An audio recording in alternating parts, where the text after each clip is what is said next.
Chew on this NFL talk. We review the 2011 season and preview the 2012 season of each division. The Chew on this cast of Bob Alvis, Scott Wilson, and Will Castle. In this episode, we talk NFC East. Let's go over to the NFC and start with the East. Philadelphia Eagles. Surprised Andy Reid's back? No, I'm not. I think you give him a pass for one season as much as he's done. Yeah. What if this happens again next year? Then he's gone. Because, correct me if I'm wrong, he is the GM as well. He's picking these people. Yeah, I guess. To a degree. That's right. I think they need to get... rumor has it Steve Spagnuolo might be interested in coordinating the defense, which I don't know how Andy Reid ever picked his... do you remember the guy's name, defense coordinator in Philly?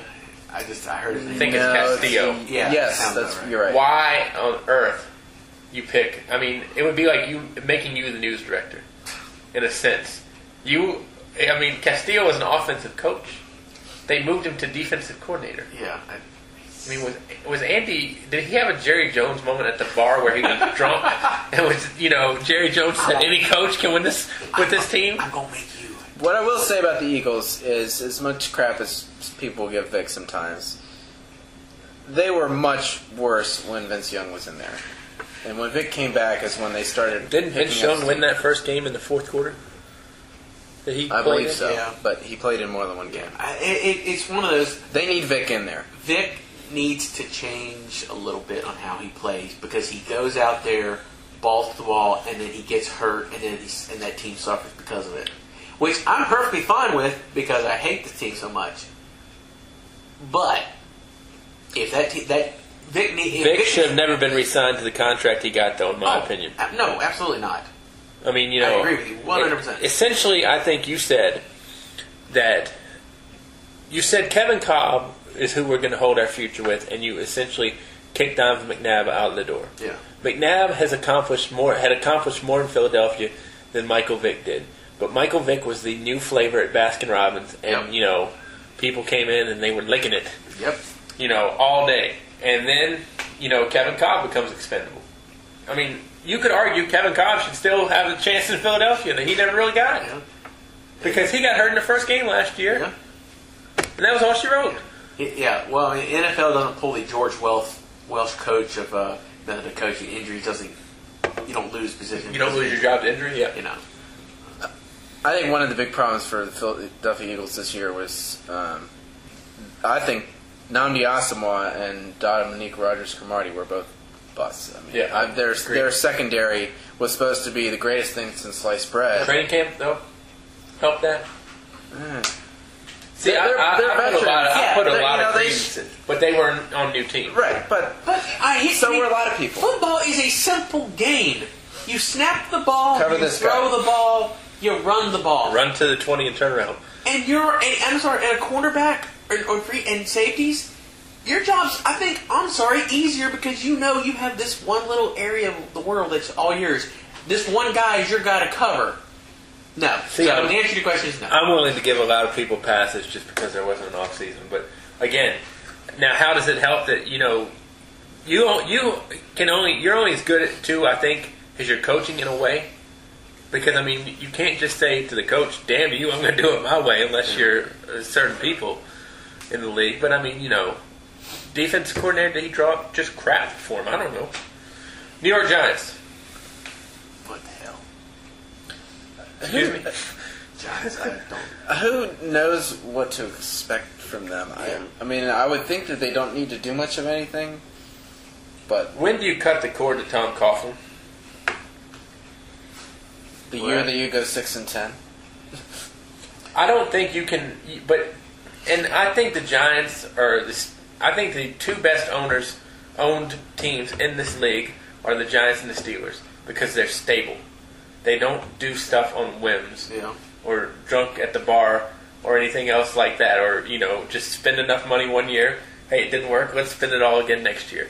Yeah. I don't think the Giants are going to fire Coughlin, but to me, you are encouraging is not the right word, but come on, you guys went to college and studied more than I do. First semester. Okay, you went to college, Scott. I can't figure out your brain. You are. I don't know what you're trying to say. You're condoning. You're condoning Starting status quo. You're condoning getting out to a fast start, backing our way into the playoffs, which is what Tom Collins does. You're condoning marginal mediocrity. Thank you. But that's better than a lot of other teams have. Yeah. The Cowboys would kill for that right How now. long can this? They have to be out of the playoffs for 2 consecutive seasons. I don't think that. I think that's wrong. Because here the one thing I don't think it's wrong, but I think you might be right. But I just think that is the wrong way. And I'm one of the last. I mean, you talk to me often. I'm one of the last people that wants coaches fired. I think normally they get fired way too quick. But on this case, this is the NFC version of Norm.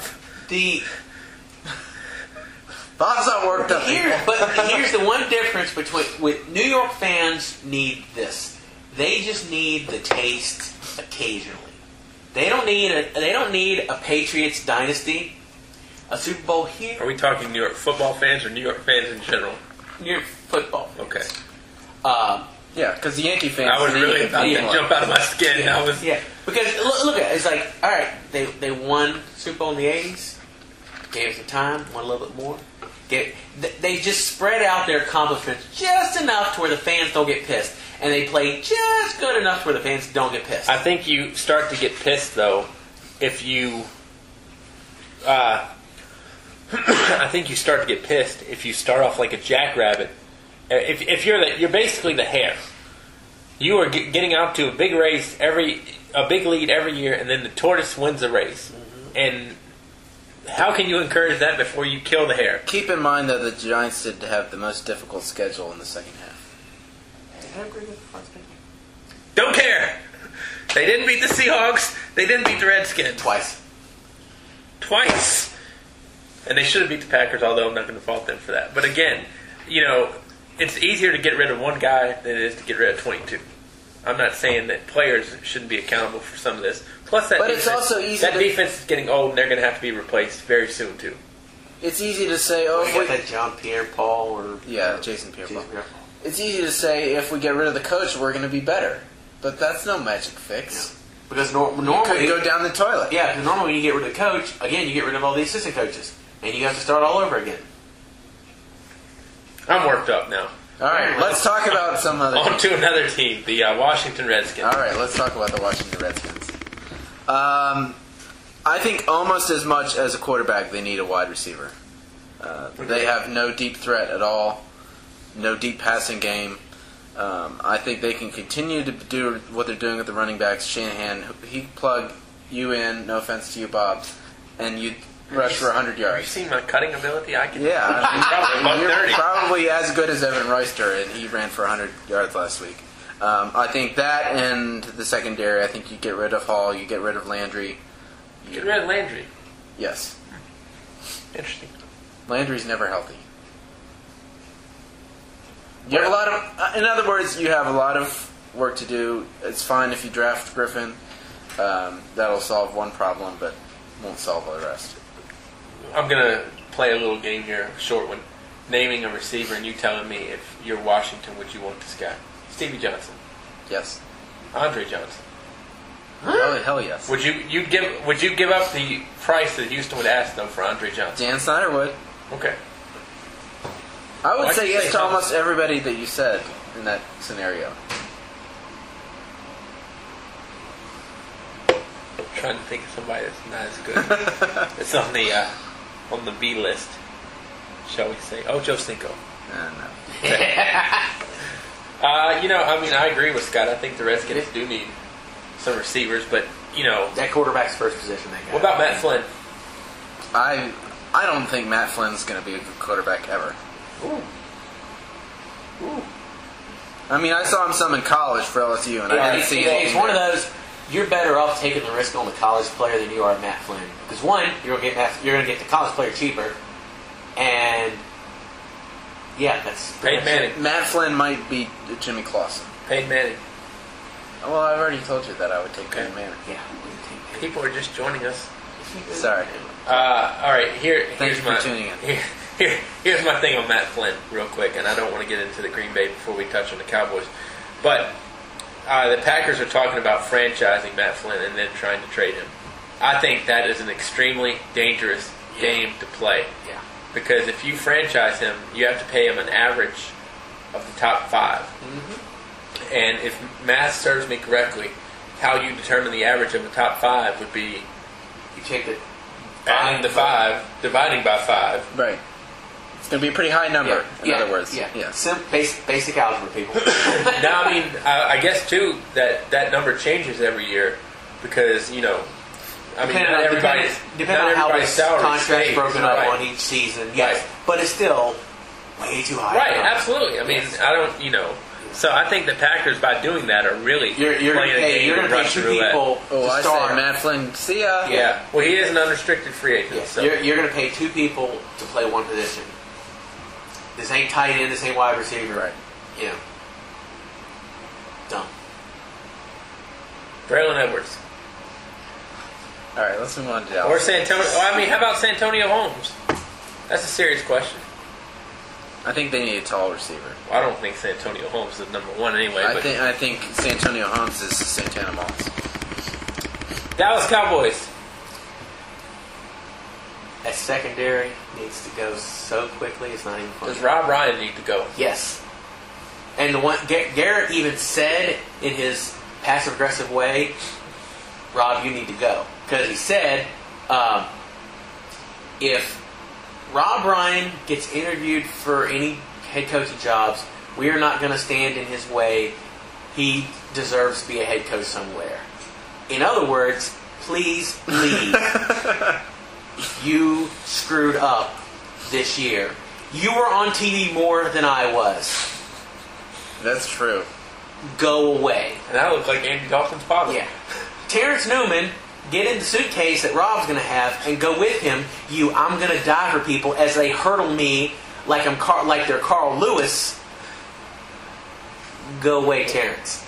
That secondary was horrible. Do you relieve Jason Garrett of his play calling duties? Because I don't know if you've heard the rumor mill today. No. But Tony Sperano maybe We're coming back? back. But if he comes back, he wants to call plays. Do it. It's just one of those that I mean. Sometimes it's so weird. Like, what the hell is the head coach supposed to do? Right. Decide whether he's Delegate going for it on 4th down. Yeah. And it's like, Or throw the challenge flag. yeah. If that's Sperano, I'm fine with that. But I mean, Garrett made some bonehead decisions this year. He made some bonehead decisions. The freezing the kicker is even the least of the worries. Is freezing the kicker like taking the side in the coin toss in overtime, or is that worse? Or not as bad? No, Might it's as well. deferring. Yeah. Was that Schwartz or was it? No, it was Morning League. Yes, Marty Morning. Oh, We'll take side. Okay. The other thing about Dallas too is I think they need to decide who their running back's going to be, who their number 1 running back. well, and here's something Bob, you brought up earlier about so many, the quarterback cutback committee. Is that I don't even think there's such a, with the exception of a few, that's not even I true. said running back by committee. Oh, I'm sorry, running back by committee. Maybe if it's quarterback by committee, that'd be interesting. I think you need that 1-1, but you need a good 2, not you need 2 2s. Are you saying Dallas has 2 2s right now? No, Saying I you need know. a 3rd down back. No, I'm saying it's like you're talking about with Buffalo with Jackson and Spiller. It's like one's got to no, but both need. I think both need to stay there because it's a rough game. Both are going to get their shot, and they proved Murray is your starter. Felix is more of your backup because he's But So you're not saying get another running back though? No. Okay. No. But I'm sorry, equally split the carries. You run the ball 30 times, you get 15, you get 15. I don't like that. I don't like that either. But anyway, I have 2 questions. All right. Would you trade Miles Austin? It really depends on what I can get for him. His value has probably gone down a little bit, I would think. 2nd round pick. How high? 39 or below. Lower, but I mean, what? There's 32 picks in the 1st round. So are you saying between picks 33 and 39 or 39 to 62. 39-55. One second round pick? Second and a fifth, or second and a sixth. Maybe not in the same year. Basically, it's some negotiation. Well, no, it's a discussion too. Do you feel comfortable with Laurent Robinson and Des Bryant? Even though I think Robinson might have some free agency, whether it be restricted or on him. Not quite yet. You're not a Cowboys fan, but you can answer the question too. I'm okay with relying on Bryant. I'm not okay with relying on Laurent Robinson. If you were a team outside of, you obviously wouldn't get Miles Austin to be traded to the Redskins. But if you were a team that needed a receiver like the Bears, the Titans, somebody of that ilk, would you give up a second-round pick for Miles Austin? No. Okay. I mean, I'd say maybe 4. If you're one of those two teams I just mentioned. It depends on if... The one thing with Austin, he's tough to get down. He's good hands. He's tough to tackle, but he does not have the breakaway speed. It depends on if you have someone that, Dez has that speed. Dez is taller. Right. I don't know that you can depend on Laurent Robinson at this point in time. As a one of your starting two. That's why I would say you might not want to get rid of Miles. But at the same time, part of me thinks that this is the highest value he gets. That when Dallas goes into the draft, the word defense is the only thing that should be on their heads. No offensive players need to be drafted. Line? No, they got a young line. They got a solid line. That they took care of that most of this year. That defense is what needs an overhaul. Romo, you worried About the hand? about the player? The head. No, not yet. He had one of his best seasons this year. Would you be worried if you were a Cowboys fan? I know that's asking you if you could be Russian for a moment when we're in the Cold War, but... A little bit. All right, I guess let me rephrase the question. Are you comfortable with your backup being named Stephen McGee? McGee's played okay. See, here's what I think Jerry would try to do if he could, because he loves Arkansas so much. Call New England and just say, what do you want for Mallett? We'll give you a fourth. I don't know where Mallett was drafted last year, but he was one of the higher-ranked quarterbacks. What do you want? Yeah. Just in case Tony doesn't work out, I got my hog here that I can put in. He does love his hogs. And let him, Peyton Hillis, he's a hog. And yeah. I mean, and the one thing... Don't think you need another hog running back. The one thing Tony needs is that he needs competition for his job. He's never had that. Why does he need competition? Okay. Some people play when there is an essence of I can't be batshit crazy. Do you really want the media converging on Valley Ranch though with a quarterback controversy? No, but just mentally, I think if Tony knows there's someone here that Where's Quincy Carter these days? I think we're going to Chad Hutchison, what that guy's name was.